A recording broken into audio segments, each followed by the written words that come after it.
The Lock Shop with Nielson and Hustler.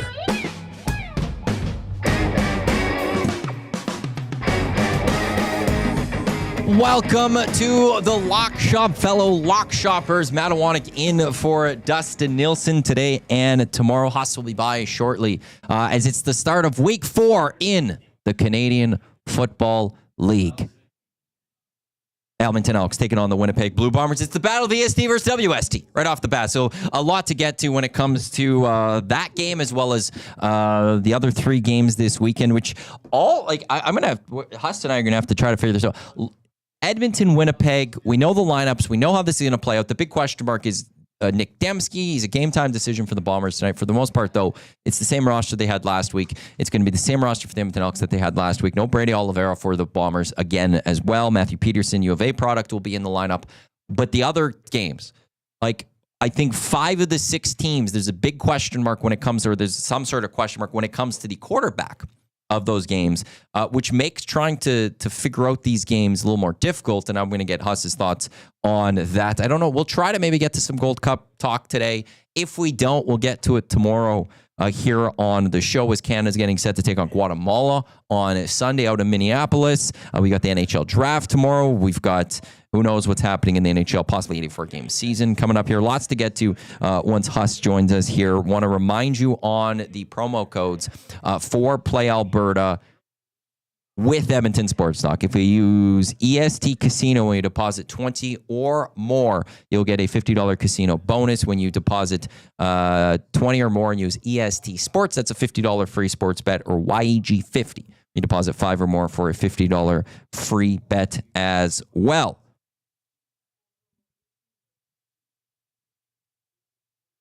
Just looking at this for the Elks game today. The line has shifted on this one. It started at 9.5. I believe it opened up, the Elks being underdogs, the Bombers minus 9.5. That's now gone all the way to minus 11. By the way, I should actually jump into the EST specials for today. Jay and Matt's big play of the game. We've got Elks plus 10.5. So the Elks could lose by 10 points. Or win this football game. That part will be a check. We got Justin Rankin, 50-plus rushing yards. The Elks defense to get 1 interception or fumble, and the Edmonton Elks to score more points in the second half versus the first half. That is boosted to plus 1,800. The early bird bet today. Dusty has thrown up. He's got the Elks plus 11.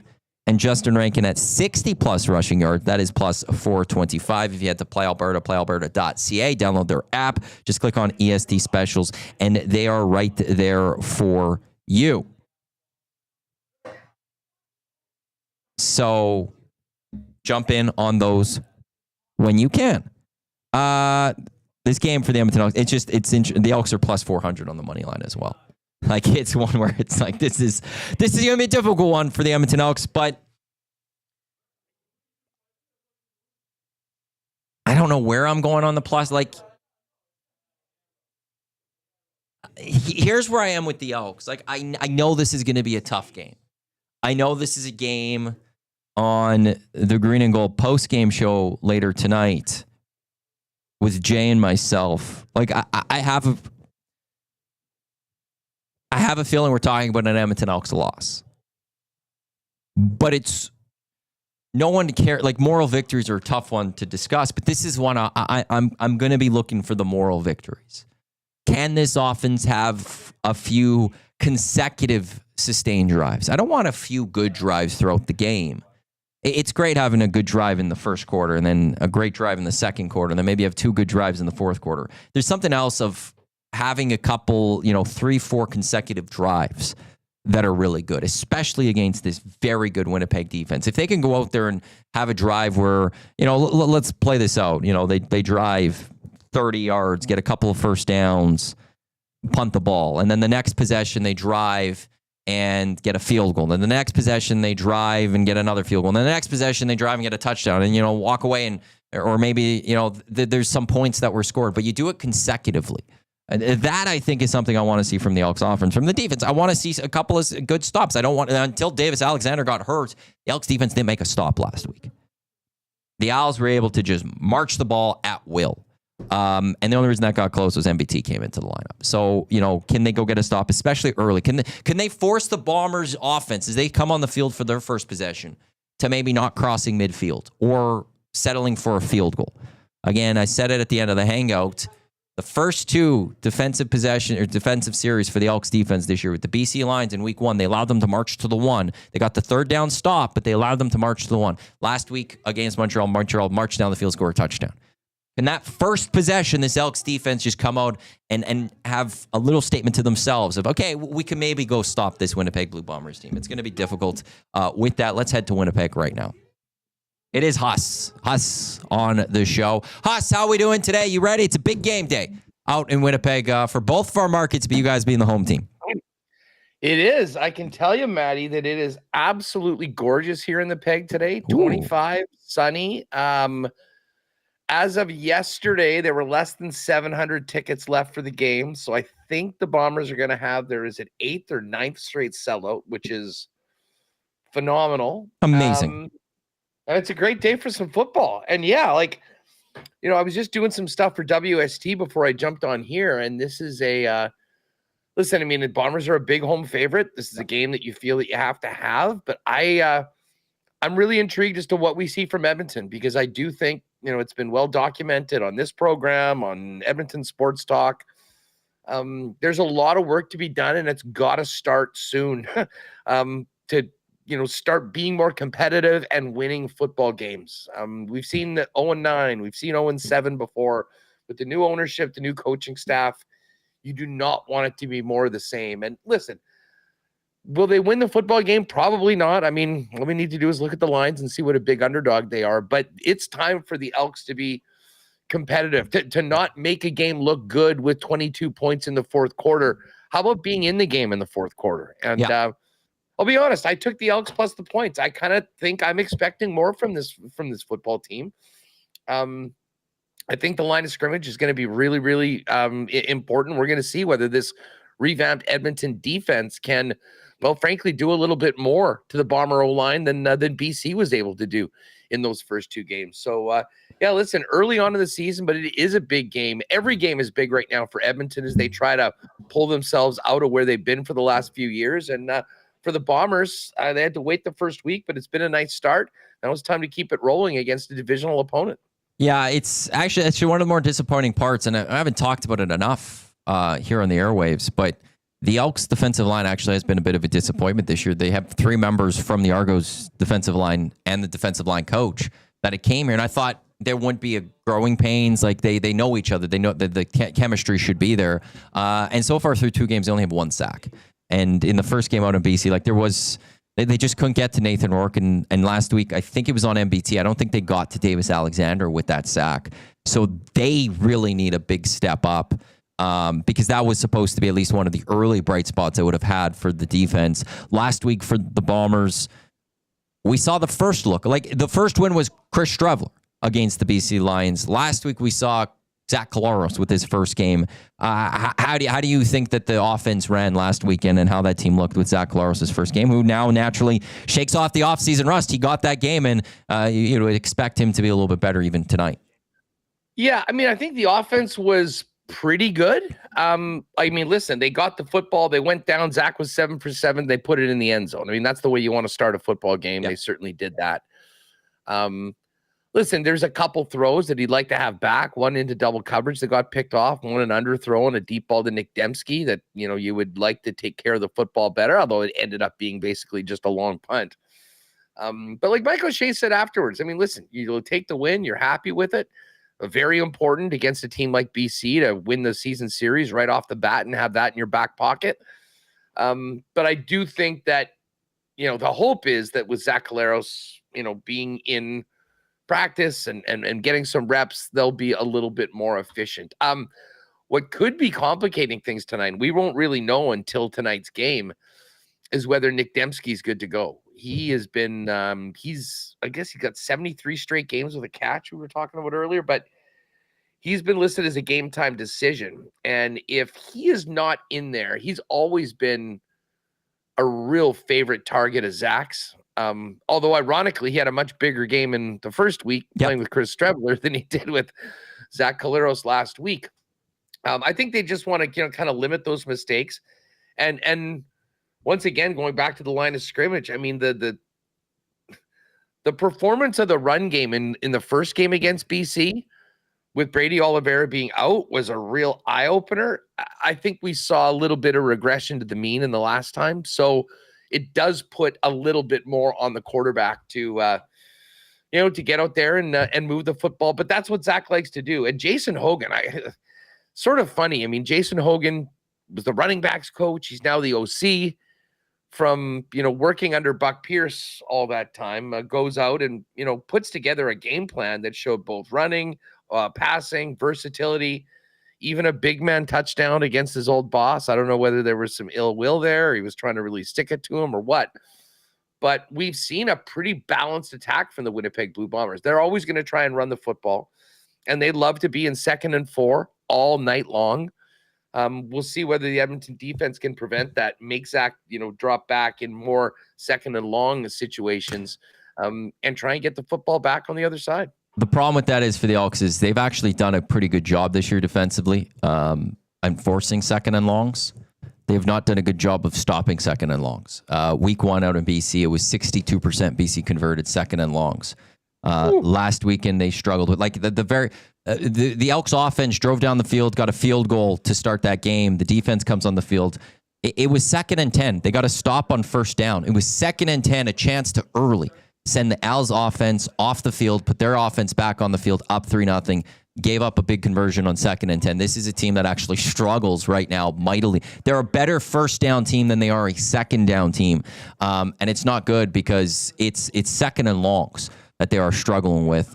This line, I saw it open up at 9.5. It has slowly moved throughout the week. Right now, I've got it at -11 for the Winnipeg Blue Bombers. This is a big line that we're seeing here. Like, this is a tough one because it's like, honestly, the history of the Edmonton Elks coming out to Winnipeg and the fact that the Bombers, I think in their last 40 some games have only lost like 6 games in Winnipeg. Like, it's like, I want to say, without question, I could see the Bombers winning this by 14, 17 points. But also, it's still Trey. He can do things. The fear that you have when a team does get up big is those garbage times. You already said you're taking Edmonton. Like, how do you work your process when you see such a line like this early in a season? I mean, well, first of all, I've been looking to bet underdogs coming into this week just because of how big the favorites have won and how those lines have moved. And to be honest, I can't believe we're talking about a double digit. I mean, as much as the Bombers have looked good in the first couple of weeks and the Edmonton Elks have had a couple tough losses. I mean, it was against BC and against Montreal, 2 of the better teams in the league. Although they've got another one of the better teams in the league in a place where they simply barely ever lose tonight. But I mean, I capped this myself as sort of 7.5 to 8. That's kind of what I thought the spread should be. So when it was at 9.5, I'm like, okay, well, listen, my first inclination was that this wasn't a double-digit win. And then to see the line move in that direction, which I kind of get. I mean, people look, one team's 2-0, one team's 0-2. We're seeing a lot of action come in on the Winnipeg Blue Bombers, but it just doesn't simply always work that way. And listen, whether this game is tight throughout, whether it's a 16-point lead in the 4th quarter and the Elks get a late touchdown, I'm just not sure that outside of the Bombers putting up 40, 45 points, that they run away with this football game. And the Bombers are very, very comfortable in games where they know they're in control of, to run the football, to play a field position game. So, I mean, to me, I just thought it was too big. Like, I envision a game, if I had to put a score on it, I mean, I'm kind of thinking it's right around that original number, say 26-17. Yeah. And if that's the case, the Bombers win by 9. The Elks cover the spread. I think we get an under. The under total I see has gone from 50.5, I think, to 51. So the defense has been really good. I think Troy Ford is good enough that they're going to get theirs. They'll get a touchdown or 2. They'll have field position, kick a few field goals. And I'm not sure the Bombers at this point, with Zach only having one game, with Brady out, potentially Nick Dembski out, are going to be putting up 40 or 50 points. So I'm hoping we get a close game. Obviously, I'm pulling for the Bombers to win. I'm not really spending much time considering the Elks money line, but the Bombers are a team. They don't go out there looking, okay, we're going to win this game by 20 points. They want to go out there and win the football game. And I think they will do that. But I don't think Edmonton, and again, it's just the way the season started, Batty. I mean, this was already a team that had a lot of work to do. They haven't looked particularly great in the first two games, albeit against tough competition. So I think they're sort of undervalued today, despite being winless and despite going to a place that's very, very difficult to win. Yeah, for the Elks, I've since the schedule has been posted, I've been nervous about it to start the season. I've been feeling an 0-3 start to the season was coming because of them going to BC, having to take on the Owls, and then having to go to Winnipeg. It's going to put a lot of pressure on July 6th when Ottawa comes to town because at that point, not trying to disrespect Ottawa, but it's not these other three teams right now. And it's like at some point you got to go win a football game. You can't just say, well, everyone's better than us, because then, you're not winning a lot of football games this season. There's a lot of pressure that'll go into July 6th. There'll be time off before that because they're playing on this Thursday, and it's not till next Sunday, so they get a little bit of work time to heal up and get ready for that. But I feel like we'll see an Elks loss tonight. It's now, okay, where's the improvements that we've seen to give confidence that, okay, now you can go beat Ottawa, and then see what happens after that.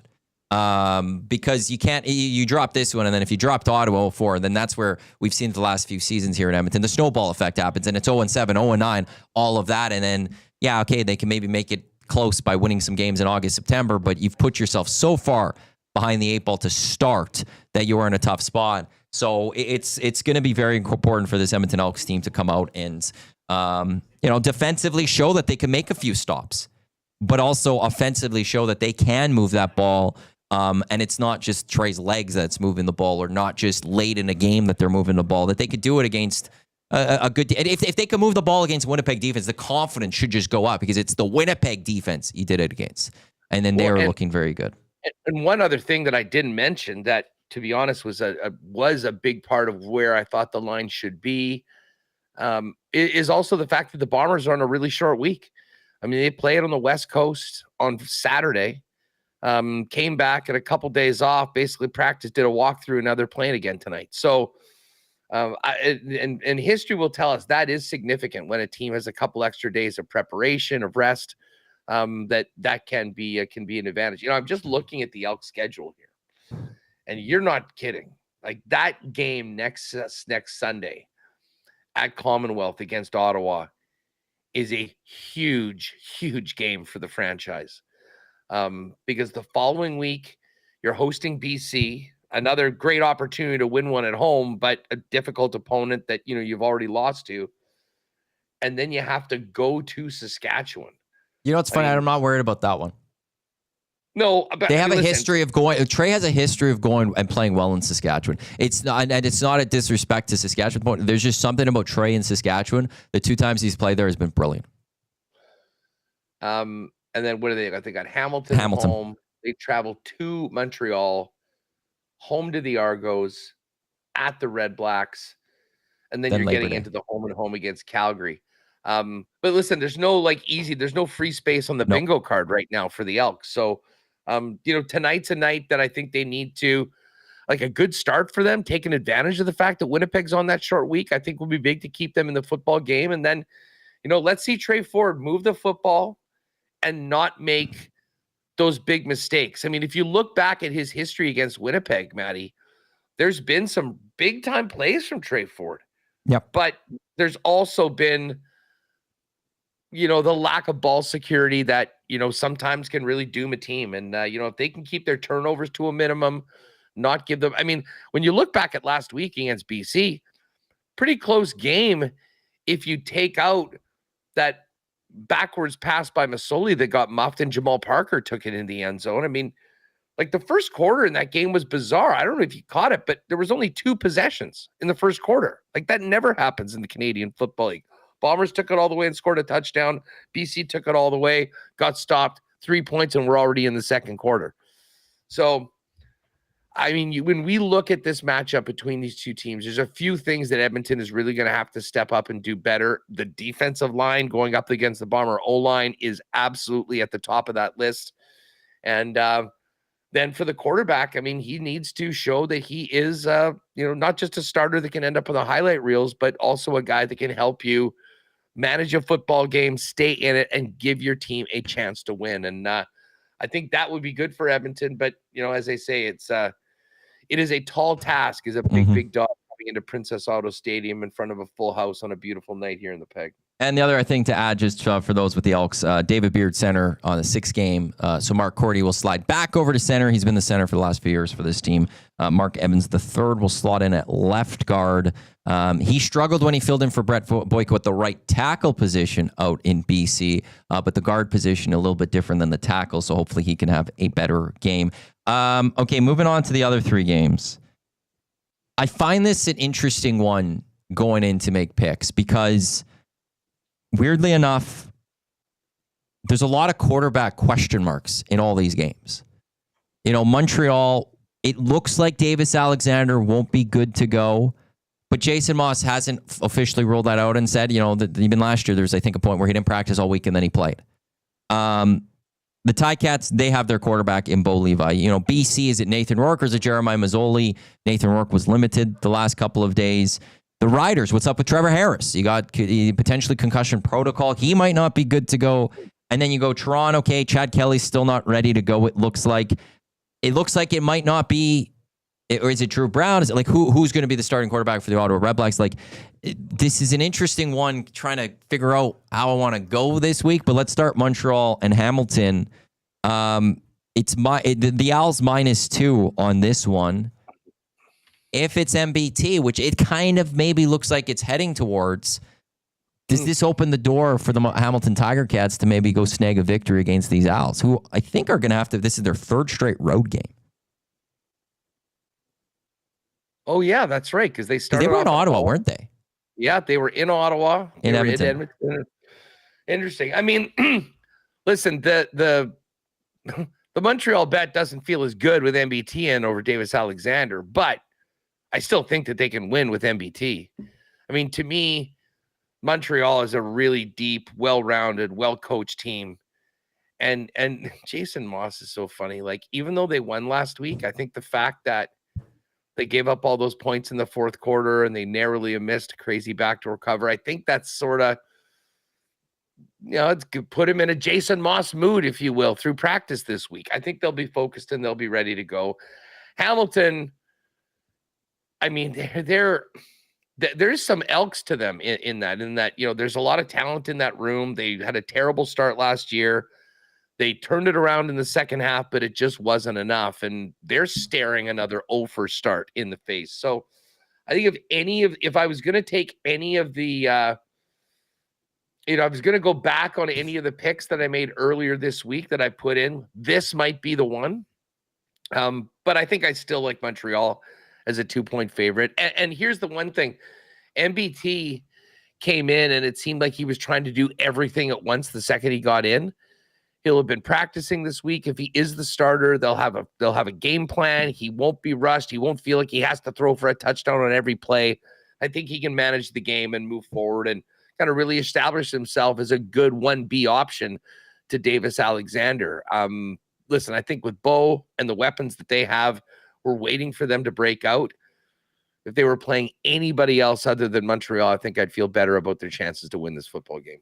Yeah, it's the Owls defense that's going to carry this as well. It's just they're a strong defense. Saw it here in Edmonton. And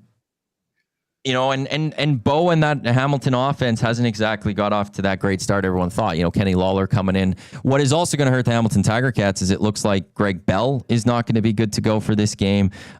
He was a nice late addition to that roster last year offensively as a running back, and to not have him, I don't know who they'd be going with running back. I'd have to go find their depth chart or something like that. So I'm with it. It makes you sit there and question a little more because I think it started 3.5.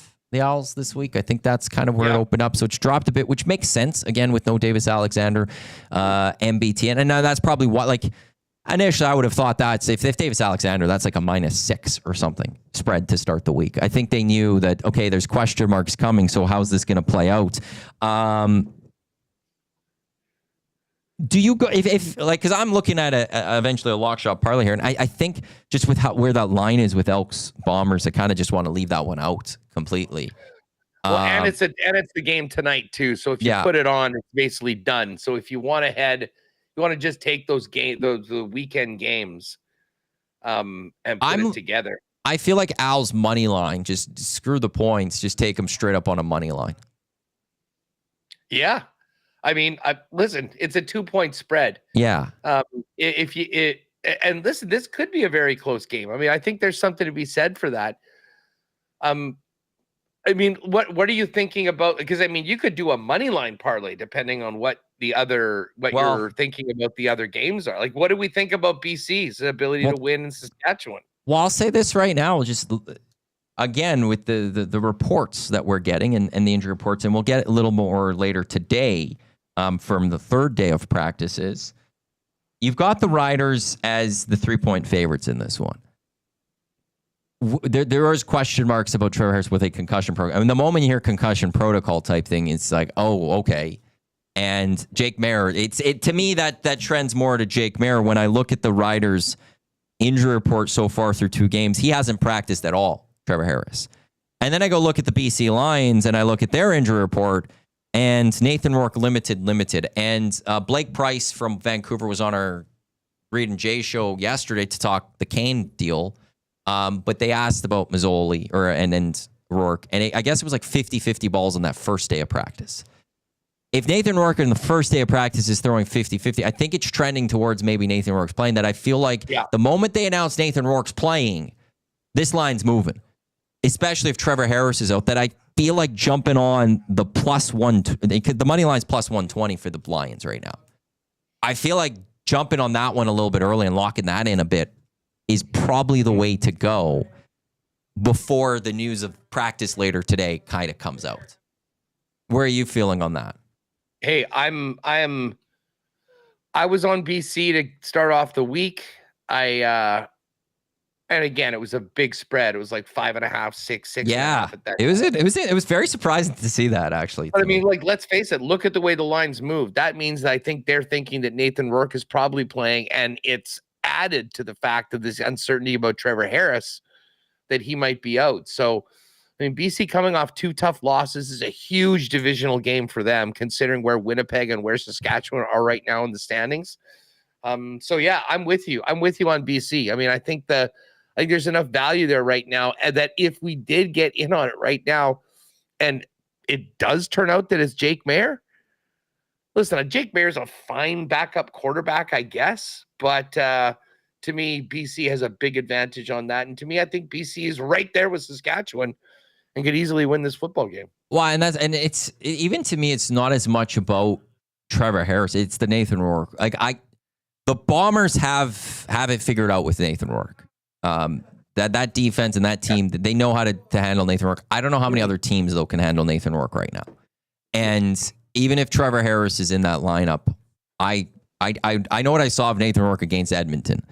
And I think that's more of the Nathan Rourke, closer to that Nathan Rourke you would see against another defense in the CFL than the one we saw in week 2 against this Winnipeg Blue Bombers defense, which you talked about. I remember going into that, just they have his number in a sense. They know how to play against him. They do very well against him. He's never beaten the Winnipeg Blue Bombers. So it's even just that point, whereas if all of a sudden Trevor Harris is playing, I would still be comfortable taking the BC Lions if it's Nathan Rourke as the starting quarterback, because he is that good of a quarterback, and he does elevate those BC Lions quite a bit. But this is where this also would be interesting for the Riders, is that Jake Maier does come in as potentially the franchise quarterback post Trevor Harris. An early look on, is that possible? Is that the case? You know, Jake Maier, when he was the backup to Bo Levi, looked very good. He looked like a starting quarterback in this league. And in fact, that season, he supplanted Bo going into the playoffs. But once he became the guy and there was no ball back option, We saw what we saw to Jake Maier. So what is Jake? Yeah. Is he just one of the backup? Like, is he going to be that great backup still, or like who is Jake Maier? I'd be fascinated to watch that, just from long-term perspective, because I think they have Curtis Rourke. Is it you guys drafted in Winnipeg Elgersma? Yeah, Elgersma. Yeah, the Riders drafted Curtis Rourke, which still it might be quite a while before he shows up there, if ever. But how big would that be for the Canadian Football League if one day Friday Night Football is Rourke versus Rourke, Saskatchewan and BC? But honestly, like I'll add on to that, because that would be incredible. The two brothers going at it. But imagine if one day we are at the point where we're looking Elgersma, Rourke, Ford as 4 starting, like legit starting quarterbacks in the Canadian Football League, if that were ever to happen. I mean, listen, I'm here for it. It'd be great for the league. It speaks. I mean, Matty, even 10 years ago, the thought of a Canadian quarterback in the league was almost laughable. Yep. I would say almost. Now, well, yeah, I mean, it just simply wasn't really ever a reality, and it seemingly wasn't considered, and Canadian quarterbacks did not get the opportunity. And I give Rourke a lot of credit for, I mean, that incredible season that he had when he came up here, when he got the opportunity to do it, what he showed. But now I think we're producing better athletes. I mean, that's a bigger Canadian sport conversation overall, to be honest with you. I mean, I'm sure you guys touched on this. I mean, it's crazy right now that the NBA, NHL, and MLB playoff MVPs are all Canadian right now. And SGA, Bennett, and we can't forget about Freddie Freeman. Yeah. So we're producing some great players. It's about giving them the opportunity that never really happened in the CFL. And listen, that is a really, really good thing. And before you continue, I will just, while we've been on the air, the CFL has sent out a press release that starting now, moving forward, as Canada's, as Alberta, they say we're getting into our 158th year as a nation. All the jerseys will now have a Canadian patch on it, on the, looks like the left chest, above the heart. There'll be a Canadian flag that will now be on all jerseys moving forward, which also makes me think, how has that never been there actually before? They've been, I mean, I think they had a Canadian flag on the helmets at one point. Yes. I think they still do, I think. But yeah, now it's going to be on the left shoulder area. There'll be a flag worn on all home, away, and alternate jerseys. So there'll be a nice, and you'll see that starting tonight as Winnipeg takes on Edmonton, as this launches the CFL Canada Day weekend. They're labeling this one the Canada Day weekend, with Canada Day being next Tuesday. Oh, I guess it's very strange with Canada Day being in the middle of the week. Which I don't know. I feel like there's got to be a way to schedule a game on Canada Day every year. I don't know how, but there's got to be some sort of way we could try to find a way to schedule a Canada game. Maybe Wednesday's the one you can't, but I don't know. Like, whoever plays on Tuesday plays on Sunday next week or something. Yeah, or maybe one of those teams has a bye, or it's one of those weeks where you've got 3 teams on the bye, and they just play on the Tuesday, and then they're off, and then they play the following weekend. I would be here for that. The Monday is, or I guess the Wednesday is really tough, because like, what week is it in? That would be, it would be in the following week. Yeah, that would be a weird one, but. Next year or in 2 years, I don't know if we're not a leap year next year. I don't know if we are or not.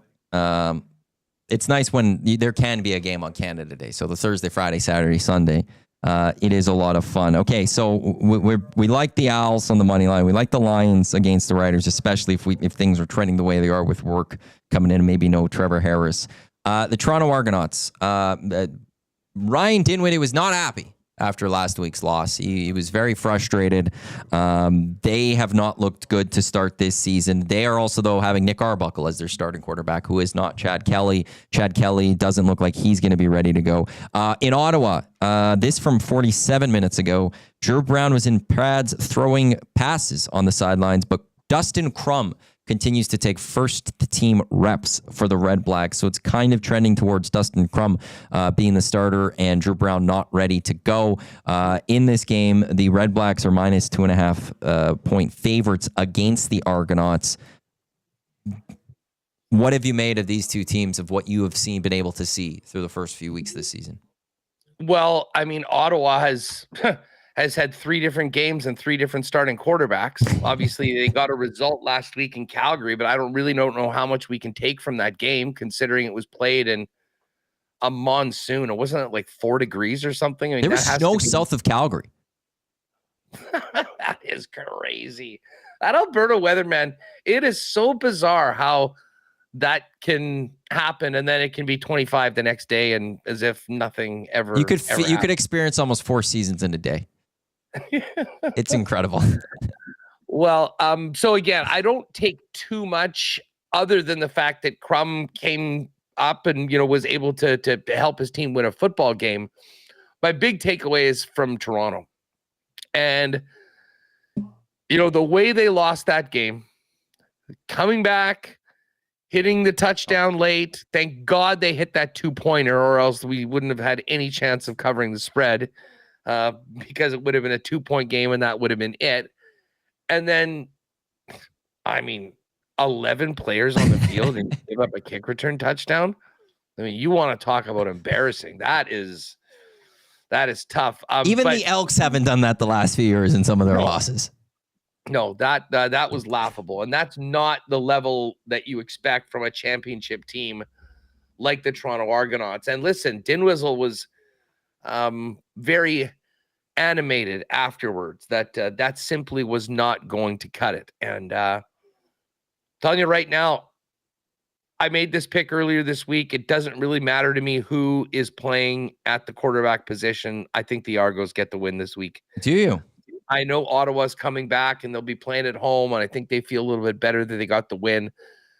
To me, this Argonaut team has been challenged by their head coach, and he said it as much. Guys are going to be given pink slips afterwards, and I think we're going to see a team that is not only desperate to get a win, but I think there's a lot of guys that are going to be desperate to prove that they're part of the solution and not part of the problem right now in Toronto. So I just have a hard time, and who knows, people probably said this exact same thing about the Bombers last year.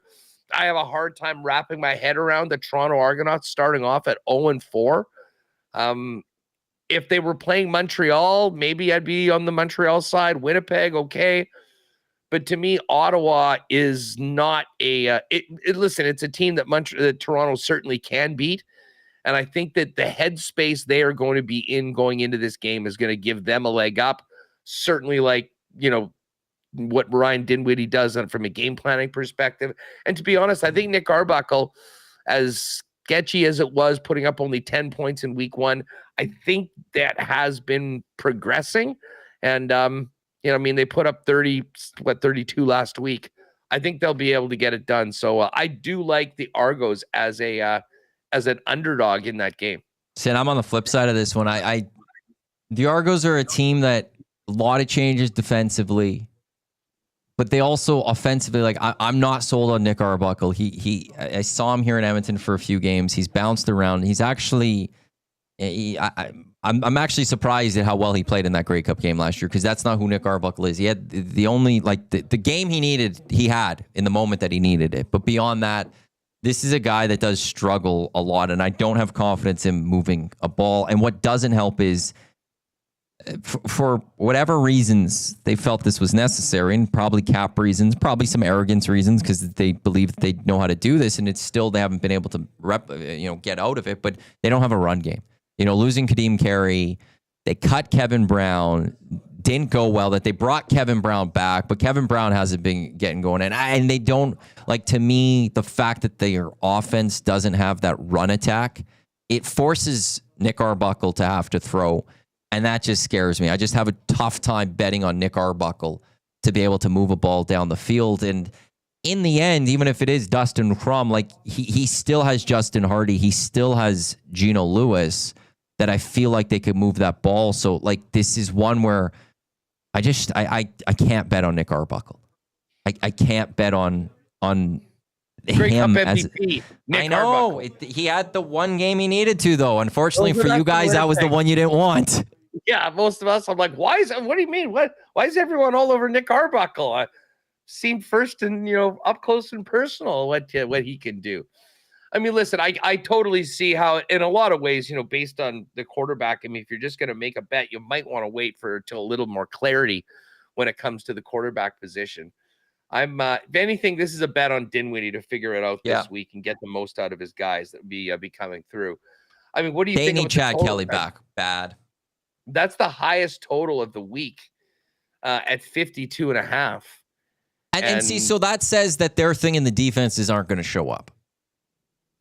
Yeah, I'm the other side. I mean, I'm with you. Yeah. So, I mean, if you want to do something that's on consensus, we could take the under 52.5 on that one. Well, I could bump it up to 53.5. And what I would have is plus 566 before a boost. If I do 52.5, it's plus 608. That's with the Alouettes money line, BC money line. Yeah. And the total? Wow. Listen, especially when they're going to take care of a little boost for the people. But listen, if you want to go, I mean, if you want to throw Ottawa on it, I mean, to me, it's I don't. But here's the thing, though, Huss. I agree. I also agree with everything you said. That this is just one of those where it's just like I also feel like I could see the Argos coming out and being pissed off about 0-3 and Dustin Crum throwing a couple picks and they don't get it. Like, I'm not, as you pointed out, the one game that we have to look at it for a win for Ottawa, I don't take any stock into it because of the weather conditions that we saw in Calgary. So I have zero confidence myself in Ottawa in that. That's why this is just one of those games where it's just like, okay, well, whatever happens, happens, but it's a little too, I still haven't had enough information from both teams to feel confident about any side. And then it's like Ottawa, different quarterback every week. So I do like the under more than I like picking either team in this one. Yeah, throw that in then. Throw the under on that game and pop it in with Montreal and BC. There we go. Straight up to win. That's what I think that'll be the lock shot parlay that we'll have for this week. As we get into week 4, Green and Gold kickoff show right here on Edmonton Sports Talk. Myself and Jay, 5:30, we'll get you set for Elks and Bombers as this all gets going. Week 4, which be an interesting one down. But the two teams that we have a little more clarity when it comes to quarterbacking as opposed to these other games, which does change things as we're looking at them and really following those injury reports rather closely. I'm thinking about getting to Gold Cup tomorrow, just because before. Oh, okay. If that works for you. Absolutely. I mean, as long as we can get to it before the weekend. Matt, it's just down. This game is in Minneapolis. I heard you saying that with Dusty yesterday. I also agree with you. If that was a U.S.-Canada one, I think you're in that car a lot sooner. Well, for sure. I mean, the thing is, I would have done that anyways. I mean, St. Louis is far, but I mean, man, a semifinal Canada-USA. The problem being is that it looks like that game, assuming that both teams win, is on a Wednesday coming out of Canada Day. And if it was any other long weekend other than when free agency and everything's happening, it'd be a lot easier to get to. So I'm not sure that the Ducks are going to line up in a row enough to be able to go to that one. That would be the one to go to. But just quickly, I mean, we can kind of get into the games and the matchups tomorrow and make some picks, but where are you at on just quickly Canada coming out of the group stage?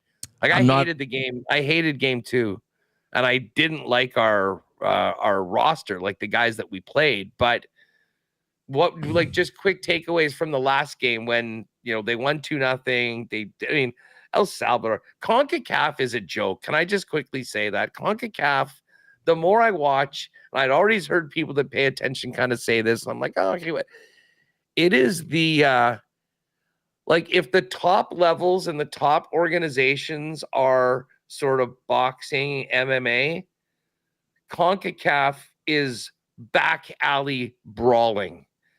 It's nuts. And the El Salvador team, they did not even come trying to score. Like, I don't get it. And Canada has this spot right now. Well, I mean, explain this to me where Canada's spot in CONCACAF is. They seem to be going after our federation, going after our head coach. Are we the bad guys in CONCACAF now? Well, I feel like CONCACAF, look at what they do. The Gold Cup's always in the U.S. The U.S. always gets a home Gold Cup. Like, you're telling me that Mexico couldn't have a full Gold Cup They can't host at all? You're telling me Canada can't split a hosting and have more than just one game in our country in Toronto a few years back and one in Vancouver? The U.S. always, part of it being, corporate sponsorships there too, but we got to make sure things are good for the U.S. We always find ways for U.S. and Mexico, and now all of a sudden Canada might be the best at CONCACAF. We can't allow Canada to do that, so I think they're trying to push us away. The other nations, I think they have now, and this is the dirty part of CONCACAF, and this is something probably the Americans and Mexico have had to deal with for a long time, is that these other nations know now that they don't match up against Canada. Canada's too good. Canada has too much skill. So the only way they could try to get to Canada is by, starting a brawl, starting a fights, and playing that CONCACAF dirty style, because they have no other way of coming out and playing the Canadians. So Canada has to now endure that, which is crappy because it's not great. It's not fun to watch. That said, if they get, Canada's going to go up 2 men, you're not worried about them losing the match anymore at that point. But yeah, I don't know. There's something, CONCACAF is just trying to keep Canada down and make sure that Mexico and U.S. stay at the top, especially the U.S., because that's where the money comes. That's the gravy train, and you can't have Canada taking that over. As for this group stage, I'm disappointed in what I saw from the team. It wasn't good enough. You come out with a great 6-0 win against Honduras. You look good. Some of the new guys are with some beautiful goals in that one. But then you go against Curacao and look, in that one, this is a rare moment, but and calls are right, I think, for the most part. But an offside goes Canada's way, and Curacao doesn't get a goal. I think there was another penalty that didn't go, or a goal, another goal. It was there were some calls that went Canada's way from the official, and we deserved the draw on that one. And then El Salvador, the red cards, a full up 2 men throughout that second half. They scored the 2 goals, 53rd, 56th minute. But I honestly wanted Canada to flex a little muscle there.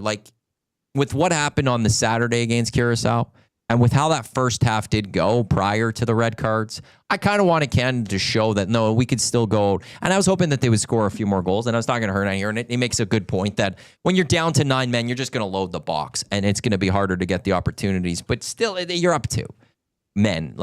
I would have liked to have seen, 3-4 goals. But overall, just not strong enough play from what they're capable of. And it's not going to be good enough to beat the Americans if they play that way, because they are better than the Americans. They will beat the Americans if they play well enough. If we see the way they played against Ukraine or a way that, Honduras, they're beating the Americans. And it's, let's go, Canada-US or Canada-Mexico final. Let's see how this goes. We haven't even had that's what was a real head scratcher with just the guys that we were putting out. And I guess maybe they wanted to give some younger players or some guys that didn't get a chance, some experience in important matches against lesser competition. But to me, moving forward, they got to figure that out. Your best 11 out there, your best subs, and I was thinking, who is that guy Miller, number 4? Kamal Miller. Yeah, he had a tough game against Curacao. He had a real tough one. I mean, I don't know to single anybody out. I think we got to get Stack back in the middle. I mean, I think Estacchio. But I don't think he's coming. No, that's not. I saw reports, yes, because he was in the Club World Cup, which is just a stupid tournament that is all just for money, FIFA. I thought I saw he was heading back to Portugal. Too bad. But Ishmael Kone, we've got him. Kone. We've got some players we're still we're out of Davies, we're out of Eustachio right now, but we should be good enough to Guatemala shouldn't be a real sweat. We should be walking away from them. And so now it's okay, maybe Costa Rica pulls off a surprise, but Canada, US, okay, you're going to have to show up, because the Americans, after, a rough little start with Pochettino as their manager, they've actually had a pretty good Gold Cup to start. But Canada can go beat them. So I guess the one thing I will say, with Curacao versus El Salvador, it's you can't use it for El Salvador, but Jesse Marsh wasn't the manager on Saturday against Curacao. And Biello isn't, he's not, there's a reason he didn't stay as the manager, and they kept looking for a manager after when he became interim after John Herdman. Maybe that match goes a little different with Jesse Marsh as the manager. So we'll see. It'd be nice to get a Gold Cup victory going into next year. Want it? Well, I mean, I got the futures. I'm on Me Canada too. to win it from pre-tournament. So I see that number's coming down a little bit as they look good. By the way, when did Saudi Arabia join CONCACAF? The Gold Cup usually invites somebody. And now it's always going to be Saudi Arabia for everyone nowadays, because think about the money from Saudi Arabia. Have you noticed the backdrops of the interviews at the Gold Cup? Like, it's Saudi Arabia. Like, this tournament may as well be happening in Abu Dhabi or Doha or something like that. Like, when you look at the advertisers that are on it, I mean, I guess they just said, yeah, we'd love to invite you, and please just agree to sponsor and finance the entire tournament, and we've got you in a nice they actually did make it through, didn't they? They should have. Yeah, they did. They've got they got Mexico. Here's the thing, like I said, the Gold Cup's always basic in the US. Watch, in 2029 or something, it'll be in Saudi Arabia. The North American Championship is going to be held in Saudi Arabia, with Saudi Arabia as the host. Just like the Spanish Cup final is held in Saudi Arabia every year the last few years. That's hilarious. I am fine with though the Gold Cup being in the States. I think it's probably better than anywhere else outside of Canada. Would Canada ever get in the mix on maybe hosting something like that, or do we have the facilities? Or it's okay. Let me look at this Gold Cup. Like, I think we could. I don't think we want to. I don't think they would want us to. But this year, they are in 1, 2, 3, 4, 5, 6, 7, 8, 9, 10, 11, 12, 13, 14 stadiums. That seems pretty high. Like, I think it would have to be a split, like a true split between Canada and the US. But BC has a place, like for Gold Cup standards. BC has, Edmonton has, Regina has, Winnipeg has, Toronto has. I'll throw Hamilton into this mix, Ottawa, Montreal. You've got 8 facilities that you could use that are up to standard, I would say, for something like a Gold Cup. Yeah. Okay. Well, I mean, it'd be that's nice. The sort of thing we'd like to make it happen. I don't know. I just want to see Canada get a chance to go up against the USA and beat them on the road. Wouldn't that be awesome? We got a major revenge against Honduras, embarrassing them the way we did on home turf at the start of this. Everyone that remembers 8-1 loved every second of that one. But now it's time to at least we did it in World Cup qualifying. Now it's time to remind everybody that the kings of CONCACAF are the Reds of Canada, and we'll get it going to tomorrow. Now it should be fun. Quick look, everyone that was, I know we were talking for the Rocket Classic. How about the chef, Minwoo Lee, 9 under par, 63 to get things going. The other guys I'm on, Ben Griffin and Cam Young, they're teeing off late, so just getting out in the next little bit right now. But yes, Minwoo looking very, very good to start off the event. So listen, I had that beautiful 40-1 on Keegan Bradley last week. I'm trying to keep that heater rolling into this tournament right now. But all eyes on Princess Auto Stadium tonight, Maddie, for the big game. Absolutely. Tomorrow on the show, we'll do Gold Cup, NHL Draft happening tomorrow. Also, Penner's Pancakes would like money in the bank possibly from you tomorrow if you've got any money in the bank for us tomorrow. So throw that out there. What's coming up on WST? Coming up in about 5 minutes' time. WST, we've been just talking a bunch of CFL. The commissioner, Stuart Johnson, coming up at. You got any burning questions for the commission? We got a text from Dusty yesterday saying he was out for drinks with some of the TSM boys, and he ended up, the commish was there, and he had about 30-minute long conversation with the commish on season-long fantasy. So if you want to keep pushing season-long fantasy as well, that would be wonderful. I was just going to ask him if, was he, I can't say it. I was going to make a crack about the demise of our station and yours, but considering he's coming on in half an hour, that would probably make it your last question. Make it your last one. So what happened with TSN Radio? Everyone listening can pretty much know where I was going with that. We'll leave it there. Maddie, enjoy the game tonight. Have a great pregame show, and we'll look forward to recapping it all tomorrow, one way or the other tomorrow on the Lock Shop. Absolutely. Look forward to it. WST coming up. Thanks, Haas. We'll talk to you tomorrow. WST coming up just after 12. Head to YouTube, WST channel. Him and Remus Hernan. You could slide that on over if you can, please. And Remus, they will have things ready to go for WST right there. And they'll be previewing Bombers Elks from obviously more of a Bombers focus, and they'll have the commissioner, Stuart Johnson. So I will have to go tune into that. Want to remind everyone on the promo codes.